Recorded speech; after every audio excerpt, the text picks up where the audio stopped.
और मुझे लगता है ये वन नेशन वन इलेक्शन को भी अगर हम सही रूपरेखा में देखें, कई तो विषय हमारे समक्ष आए हैं, पर अगर हम आंकड़े भी निकालें तो लोगों में भी एक वोटर फैटीग हो जाता है। बार बार चुनाव में जाके वोट देने में वोटर भी थक जाते हैं।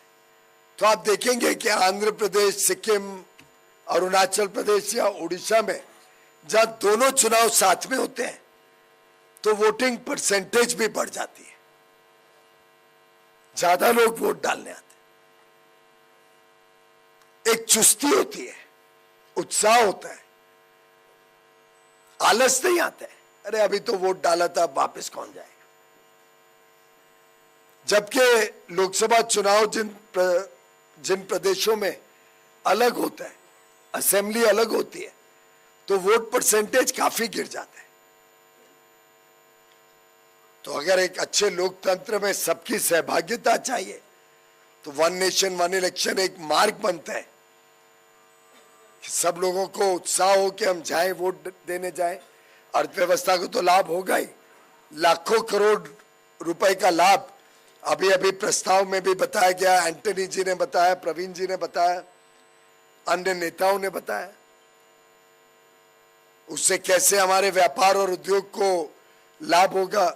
आप कोई भी 3 महीने निकाल लो जब चुनाव चलते हैं, थोड़े बहुत झंडे वगैरह पटके बिक जाए, उसके अलावा सरकारी अफसर भी कोई निर्णय नहीं ले सकते, आचार संहिता रहती है, ठेके नहीं दिए जाते, लोग रुकते हैं देखने कैसी सरकार आएगी, क्या मोदी जी जैसा निर्णायक नेता फिर आएगा या कोई कमजोर नेता जिनको पता ही नहीं कि आलू भी कैसे बनता है।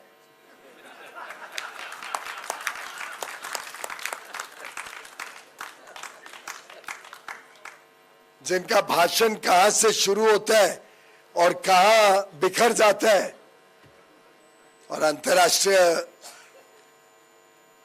राष्ट्रीय अंतरिक्ष दिवस पर तो मैं ये भी कह सकता हूं जिसका रॉकेट कई बार लॉन्च हुआ लेकिन फ्यूज में करंट ही नहीं आया, तो लोग इसलिए खर्चा भी उस समय रोक लेते हैं। और ये बार बार देखा गया कि चुनाव के समय दुकान भी खाली दिखती है, लोग भी देखना चाहते हैं क्या